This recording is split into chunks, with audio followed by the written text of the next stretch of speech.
Subscribe करें और bell दबाएं ताकि कोई खबर रह न जाए।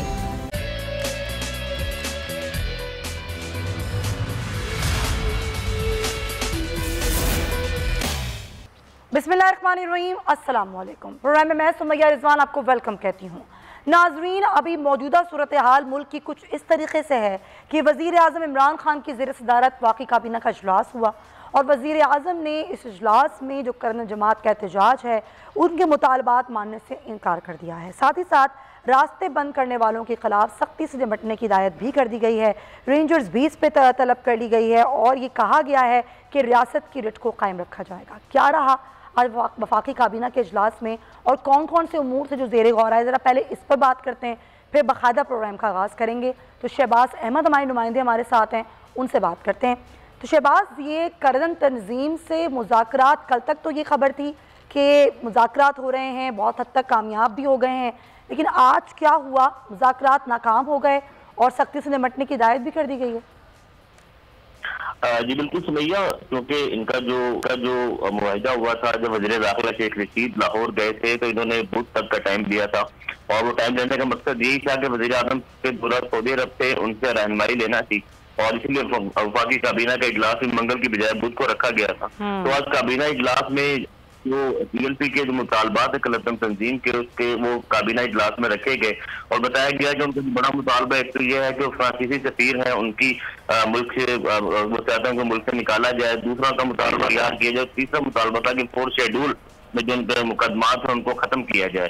और साथ साथ बड़ा मुतालबा उनका उनको जो कलदम करार दिया गया है वो कलदम जो है उनको वो भी खत्म की जाए, जिस पर वज़ीर आज़म इमरान खान ने ये मुतालबात जो है मानने से इनकार कर दिया।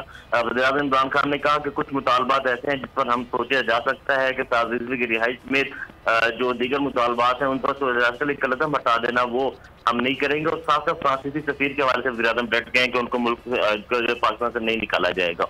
वज़ीर आज़म इमरान खान ने कहा कि ये आज के इजलास में जो काबीना इजलास में बड़ा फैसला ये हुआ है कि इनको आईनी हाथों से इस्लामाबाद दाखिल नहीं होने दिया जाएगा, रियासत की रेट जो है वो चैलेंज की जाएगी। वज़ीर आज़म ने कहा कि इन्होंने पुलिस वालों को शहीद किया और पुलिस वालों को जो मारते हैं नहीं बल्कि दहशतगर्दी काम करते हैं और इसलिए आज काबीना ने बाज़ाब्ता तौर पर रेंजर तैनात करने की मंजूरी दे दी है। जहलम पुल जो है वहाँ पर रेंजर तैनात की जाएगी। वहाँ से निकले हैं कमोकी से तो इनको जहलम में ही रोका जाएगा और आईनी हाथों में। तो मुजाहिरीन अभी हैं कहाँ शहबाज?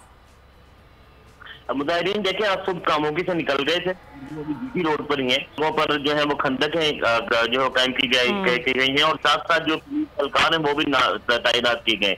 लेकिन जो हुकूमत ने डेड बाउंड्री का जो मुकर्रर की है वो जहलम पुल है कि जो जहलम है उससे आगे, क्योंकि रावलपिंडी आता है, जहलम से आगे इनको किसी सूरत नहीं आने दिया जाएगा, वहीं पर इनको रोका जाएगा। इसलिए वहाँ पर जो है वो रेंजर्स को तैनात कर दिया गया है और उसके साथ साथ जो इनका मरकज जो है वो इनका प्लान था फैजाबाद पे इन्होंने कंटेनर लगा दिए गए हैं और जहाँ जहाँ इस वक्त मुजाहिरीन है वहाँ पर ऑलरेडी इंटरनेट की जो सहूलत है वो बंद कर दी गई है। तो हुकूमत ये फैसला कर चुकी है, हुकूमत ने ये रखी कि अगर ये धरना छोड़ के एहतजाज छोड़ के मुज़ाकरात करते हैं तो बात होगी, अगर ये करेंगे तो इस सूरत में रियासत के लिए हर हाल में चैलेंज होगी। हुकूमत फैसला कर चुकी है कि इनको आईनी हाथों से निपटा जाएगा।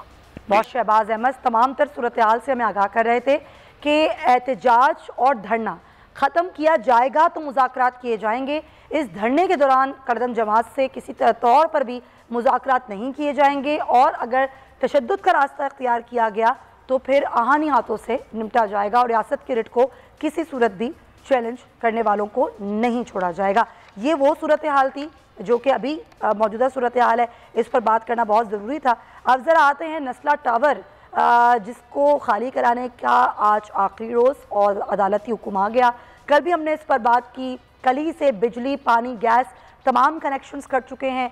बहुत से मकीन ऐसे हैं नस्ला टावर के जो छोड़ के जा चुके हैं, लेकिन अभी भी काफ़ी मकीन यहीं मौजूद हैं, वो खाली करने को तैयार नहीं हैं और ये कह दिया गया है कि आज ही इमारत को खाली करवा लिया जाए और एक महदूद धमाके के ज़रिए इसको डिमोलिश किया जाए। लेकिन अभी तक ये समझ नहीं आया कि किस तरीके से KMC ये काम करेगी, जो इदारे हैं वो किस तरीके से ये करेंगे। जो लोग यहाँ मौजूद हैं वो ये कहते हैं कंपनसेट हमें नहीं किया जाएगा, हमें अदायगी नहीं की जाएगी, हम ये इमारत खाली नहीं करेंगे। तो सूरत हाल क्या है और कहाँ इदारे जो हैं वो एग्जिस्ट करते हैं, खासतौर पे KMC जिनको हिदायत दी गई हैं। अमजद कायम खानी हमारे साथ हैं, उनसे बात करते हैं। अमजद, ज़ाहिर है SBCA है, डेमोलिशन डिपार्टमेंट है, KMC है, ये कैसे काम करेंगे? डिमोलिश करने के हवाले से क्या तैयारी है इनने की? देखिए सुमैया, जो सिंध बिल्डिंग कंट्रोल अथॉरिटी है जो इमारतों को कंट्रोल करती है, और किसी सूरत में अगर किसको मुनज़्ज़म करने का हुक्म आ जाए या ज़रूरत पड़ जाए तो सिंध बिल्डिंग कंट्रोल अथॉरिटी का जो डेमोलिशन स्क्वाड है बाकायदा एक शोबा इसके अंदर कायम है। लेकिन सूरत हाल ये है कि नस्ला टावर पे अब जो सुप्रीम कोर्ट ने हिदायत जारी की हैं उसके मुताबिक फैसला नहीं हो पा रहा कि इस इमारत को कैसे गिराया जाए। कमिश्नर कराची की जानिब से आज मुख्तलिफ अखबारात में शाया कराए गए हैं, और जिसमें से मुख्तलिफ कंपनियों से तजवीज़ मांगी गई है कि फौरी तौर पर अगर इमारत को कंट्रोल धमाके से मुनज़्ज़म करना हो, इस हवाले से 2 रोज़ के अंदर कमिश्नर ऑफिस से रहे और इस सिलसिले में कमिश्नर ऑफिस की मदद और मुआवनत की जाए। जो SBCA का अपना जो इदारा है, अपना जो डेमोलिशन स्क्वाड है, उसकी सूरत हाल ये है कि सुमैया टेक्निकल अफसरान के बजाय जो दीगर अफसरान हैं वो यहाँ पर तैनात कर रखे हैं।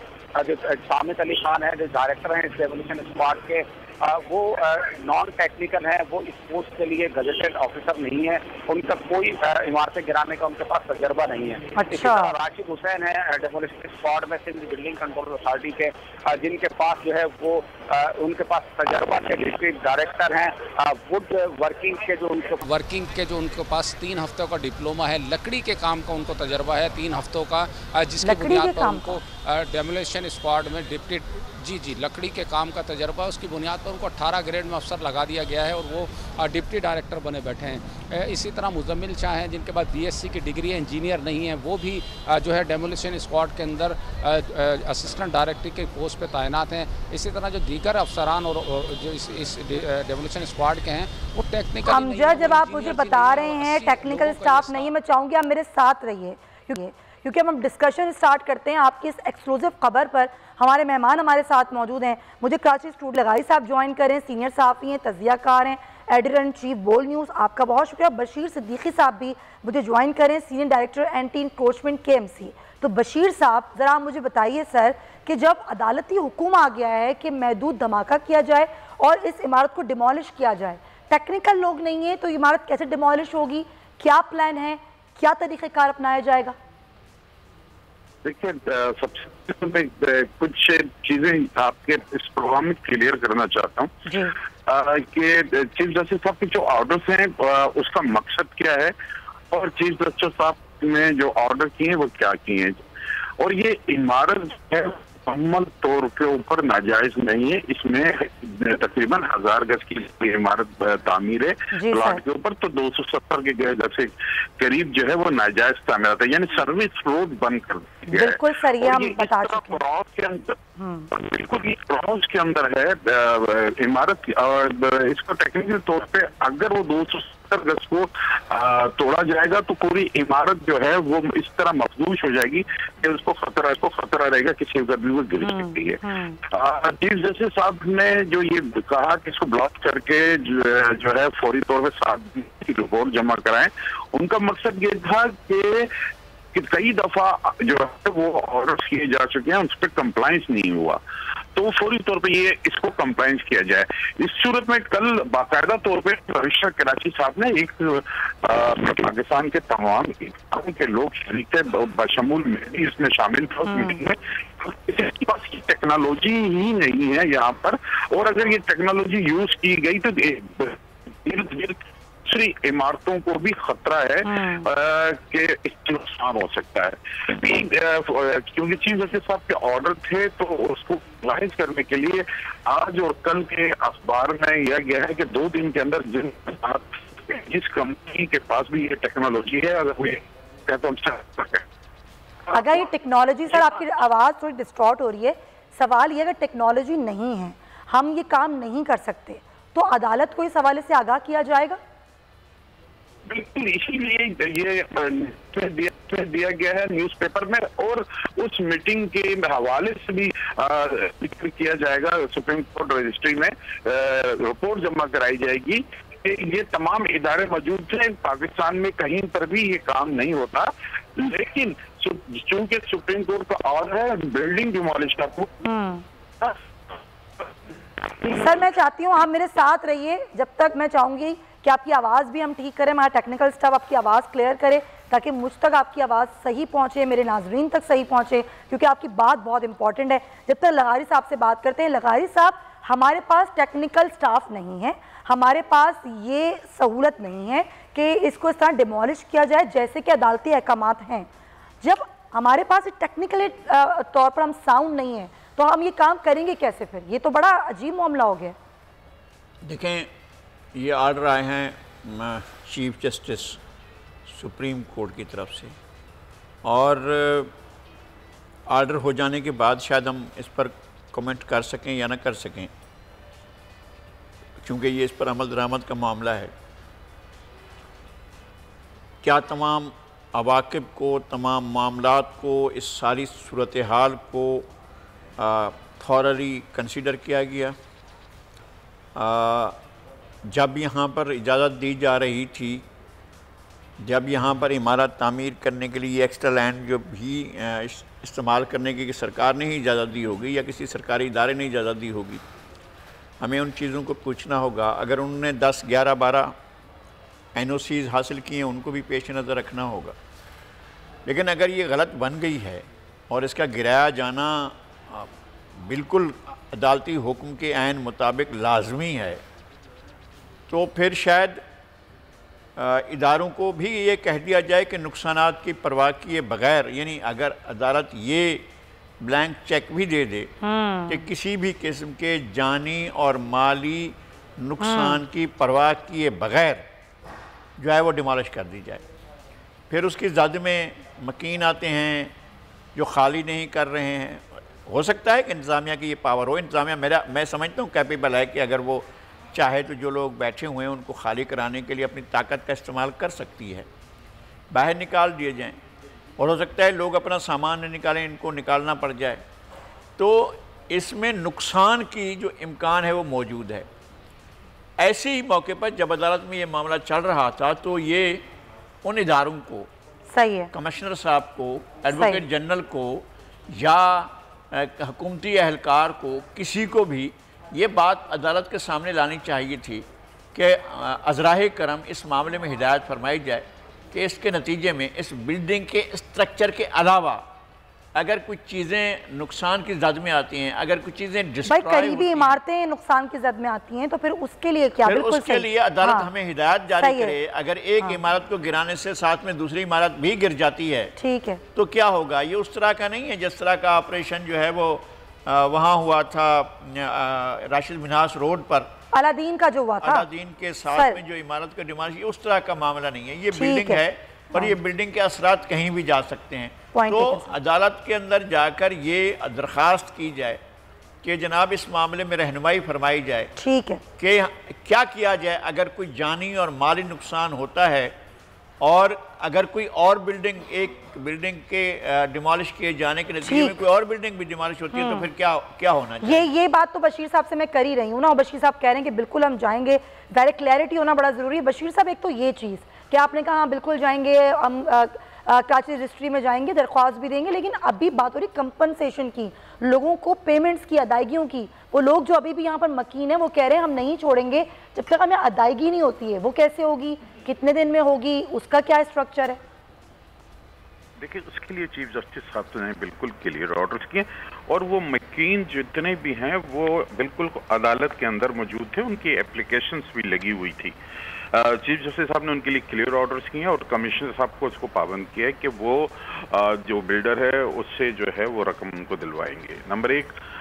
नंबर दो, जहाँ तक बात रही कि मैं फिर दोबारा अपनी बात रिपीट करूँ कि चीफ जस्टिस साहब का ये मकसद नहीं है कि आपने सिर्फ इसको ब्लास्ट करके ही तोड़ना है, वो उनका मकसद था कि इसको जितनी जल्द हो सके। अच्छा। तो ये कार्रवाई। और सेकंड ये है, अभी की इंफॉर्मेशन मैं आपको दे दूं कि तकरीबन तमाम अफराद जो है वो उन्होंने घर खाली करने शुरू कर दिए हैं और वहाँ से लोग जितने भी मकीन थे, किराएदार तो सारे जा चुके हैं अपना सामान लेके, बाकी कुछ अफराद हैं वो अपना उन्होंने सामान निकालना शुरू कर दिया है। और इंशाल्लाह हम कोशिश करेंगे कि आज रात 12 बजे तक इसको सील कर दें, बिल्डिंग को, तमाम अफराद। सर ये खबर ज़रा मैं अपने नुमाइंदे से ले लूँ क्योंकि वो ऑन ग्राउंड मौजूद हैं, आपकी खबर की तस्दीक में कर लूँ। अमजद मुझे बताइए, जिस तरह बशीर साहब कह रहे हैं कि ज़्यादातर लोग यहाँ से जा चुके हैं, अब रात तक हम इसको सील कर देंगे, आपके पास क्या इन्फॉर्मेशन है? इमारत खाली हो चुकी है? हाँ बिल्कुल, देखें सुमैया, आपसे कुछ देर पहले असिस्टेंट कमिश्नर फ़िरोज़ाबाद हैं अस्मा बतूल, वो यहाँ आई थी और उन्होंने सहाफ़ियों से गुफ्तगू भी की, हमारी भी उनसे बात हुई। तो उनका कहना ये था कि जो मकीन है, मकीन ताउन कर रहे हैं और मकीन इसको रात 12 बजे तक खाली कर देंगे, और अगर किसी को खाली करने में या यहाँ से एग्ज़िट होने में कोई परेशानी या किसी मुश्किलात का सामना होगा तो जो ज़िले इंतज़ामिया है वो यहाँ मौजूद रहेगी। सुबह से मैं यहाँ मौजूद हूँ, सुजुकियाँ यहाँ से सामान भर के जा रही हैं, लोग इसको बिल्कुल खाली कर रहे हैं। बशीर साहब बिल्कुल दुरुस्त फरमा रहे हैं कि रात 12 बजे तक वक्त दिया गया है और रात 12 बजे तक उम्मीद ये की जा रही है कि ये मुकम्मल तौर पर इमारत जो है वो खाली हो जाएगी, क्योंकि बिजली, गैस और पानी के जो कनेक्शन है वो ऑलरेडी यहाँ के मुनक़ता हैं। लोग जो है वो इंतज़ार कर रहे थे, आज 27 तारीख का आखिरी वक्त दिया था, तो लोगों को 12 बजे तक का वक्त दे दिया गया। लोग अपने तौर पर जो है इसको किसी मुज़ाहमत के बगैर इसको खाली कर रहे हैं, यहाँ से सामान जा रहा है, बिल्कुल जा रहा है। ठीक है अमजद खाइम खानी, बहुत शुक्रिया आपका। बशीर साहब बस ये बता दीजिए सर कि अब जो पेमेंट का मामला है वो भी ज़ाहिर ज़मीन की जो अलॉटमेंट है उस पर मुनसर है कि जिस तरह हम बार बार बता रहे हैं अपने नाजरीन को, 780 का मामला अलग है, 270 का मामला अलग है, तो वो किस तरह से पेमेंट्स की जाएंगी? क्या उस पर कोई लिस्टिंग कर ली गई है, बना लिया गया है अदालती हुक्म के मुताबिक पेमेंट्स का स्ट्रक्चर? देखिए, मैं एज ए जो सरकारी अफसर, ये अभी आपके सामने ये मैं स्टेटमेंट नहीं दे रहा, लेकिन मैं अपने एक आम पब्लिक की जहन के, वहाँ के ही जो एक मकामी जो फ्लैट में रहने वाले साहब के मैं जहन की बात बता रहा हूँ मैं आपको कि वो ये कह रहे हैं कि ये प्लॉट जब इस बिल्डर ने ख़रीदा था तो वो 1 से 1.5 करोड़ रुपए का, 2 करोड़ का, 2.5 करोड़ का प्लॉट था, आज से 10-15 साल पहले, 20 साल पहले। सही है। आज ये प्लॉट 1.5 से 2 अरब रुपए का हो गया है। अगर वो रेट पे भी पैसे देगा तब भी वो फायदे में रहेगा बिल्डर। मैं फिर बार बार आपसे कह रहा हूँ कि चीफ जस्टिस साहब ने 1000 गज को खत्म नहीं किया। 700-750 गज का प्लॉट जो है उनका लीज वाला है, उस पर कोई ऑब्जेक्शन नहीं, कोई एतराज नहीं है। 270 गज या तकरीबन इतने में मैं जो अल्फाज इस्तेमाल कर रहा हूँ इसमें 2 फीट, 4 फीट, 7 फीट आगे हेर फीट, 270 फीट या 272 फीट जो है वो नाजायज है। और तमाम जितने भी यहाँ पर रहायश पजीर लोग हैं इनके पास किसी किस्म की लीज नहीं है। ये भी मैं आपको एक नया इंकशाफ करूँ। अच्छा। दूसरा, मैं एक और इंकशाफ करने जा रहा हूँ आपके इस प्रोग्राम के तवज्जुह से कि इसको SBCA ने कंप्लीशन सर्टिफिकेट भी नहीं दिया हुआ। अच्छा। तो आप इसमें बहुत सारी बातें, इसमें ये बातें, और जो लोग ये कह रहे हैं उन बेचारे गरीबों, ये अब जो प्लाट जो है वो आप खुद सोच लें, जो 2 करोड़ का प्लाट था अब शारे फैसल पे और शारे कायदीन के कमर्शियल और कराची के महंगे तरीन जगह पर बना हुआ ये बिल्डिंग है। अब ऐसा नहीं है कि वो बिल्डर को नुकसान होगा, और ये जो मकीन है वो सिर्फ ये चाहते हैं कि इस बिल्डर से हमें पैसे। सर यही तो असल सवाल है ना, बिल्डर पैसे कैसे देगा, उसको कैसे पाबंद बनाया जाएगा? हाँ, वो इसके लिए कमिश्नर कराची जो है वो जाहिर बात है उनको सुप्रीम कोर्ट ने ऑर्डर किए हैं। एक गवर्नमेंट ऑफिसर जो है वो प्लान बनाते हैं अपना, जिस तरह मैंने जिक्र किया कि कल इस बिल्डिंग को डिमोलिश के लिए तमाम इदारों को एक जगह जमा किया।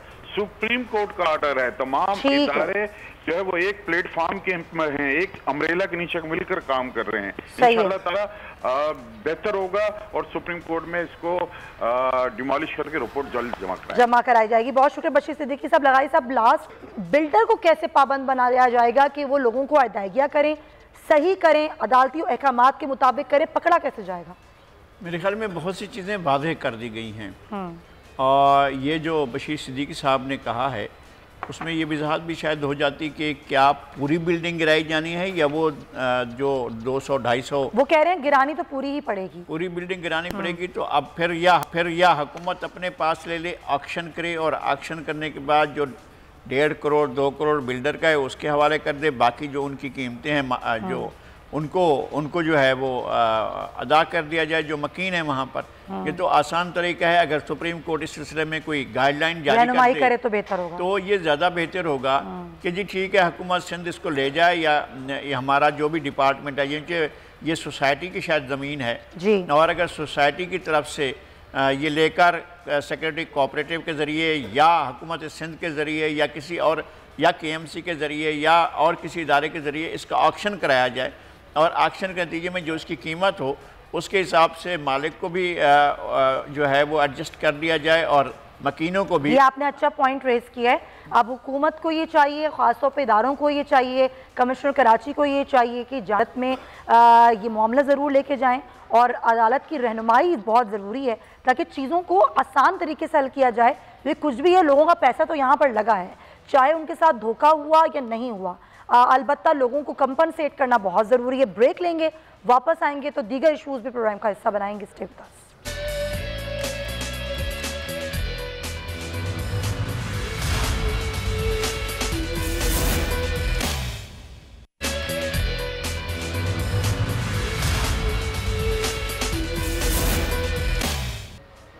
नाज़रीन, जम्मू और कश्मीर पर भारत के जबर इस्तिबदाद, जुल्म व बर्बरियत और रियासती दहशतगर्दी के 74 साल मुकम्मल हो गए। पाकिस्तान समेत दुनिया भर में मौजूद कश्मीरी आज यौम स्याह मना रहे हैं। जम्मू कश्मीर में अवामी बगावत से कायफ महाराजा की इमा पर रियासती अवाम के हक़ खुदरादियत को पामाल करते हुए 27 अक्टूबर 1947 को भारत ने अपनी फौजें श्रीनगर के हवाई अड्डे पर उतारी और रियासत के बड़े हिस्से पर कब्जा कर लिया। 27 अक्टूबर को हिंदुस्तान ने न सिर्फ आलमी क़वानीन पामाल किए बल्कि कश्मीरी अवाम पर खुली जारियत और UN चार्टर की संगीन खिलाफ वर्जी भी की, जो कि आज तक जारी है। मकबूजा कश्मीर में तारीख का बदतरीन लॉकडाउन 814 दिन से नाफिज है। भारतीय फौज ने मकबूजा वादी में वहशियाना कार्रवाइयों का सिलसिला अब तक जारी रखा है। कश्मीरियों को अपने हक पर मबनी जद्दोजहद से रोकने के लिए बदतरीन जुल्म, तशद्दुद का निशाना बनाया जाता है। भारतीय फौज की सफाकी का जायजा लिया जाए नाजरीन, तो जम्मू शहर के करीब से गुजरने वाली नहर कश्मीरियों के खून से सुर्ख नजर आएगी। कश्मीरी खून से होली खेलने वाला मुल्क अब तक इंसानी हकूक़ की तंजीमों की हिट लिस्ट पर नहीं। मकबूजा वादी में भारतीय फौज की वसी पैमाने पर दहशतगर्दी इस अमर की वाज़ेह मिसाल है कि भारत बुरी तरह नाकाम हो चुका है और शदीद बौखलाहट का शिकार है। मोदी सरकार ने दगाबाजियों का जो सिलसिला इख्तियार कर रखा, उसके असरात से दुनिया के अमन को खतरा लाहक है। पाकिस्तान ने हमेशा कश्मीर के हक में आवाज़ बुलंद की और करता रहेगा।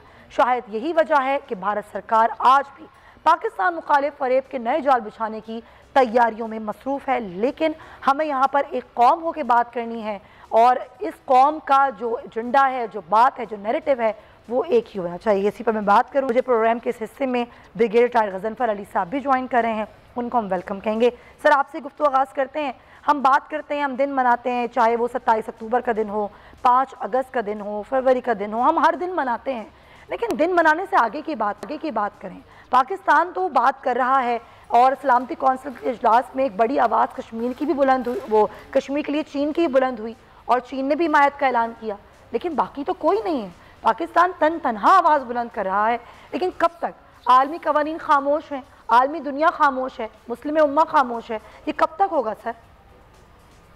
दो चीज़ें, बहुत बहुत शुक्रिया। आज बड़ा अफसोस का दिन है, बहुत दुख की बात कि आज के दिन कश्मीर के अंदर इंडियन ऑपरेशन फोर्सेस जो कोई इंस्ट्रूमेंट ऑफ एक्सेशन मौजूद नहीं था और बगैर किसी इंस्ट्रूमेंट ऑफ एक्सेशन के दो चीज़ें थी, एक लॉर्ड माउंटबेटन, एक नेहरू, और तीसरी चीज़ थी लेडी माउंटबेटन। तो दो चीज़ें इस्तेमाल हुई। एक नेहरू के लेडी माउंटबेटन से नाजायज ताल्लुकात थे।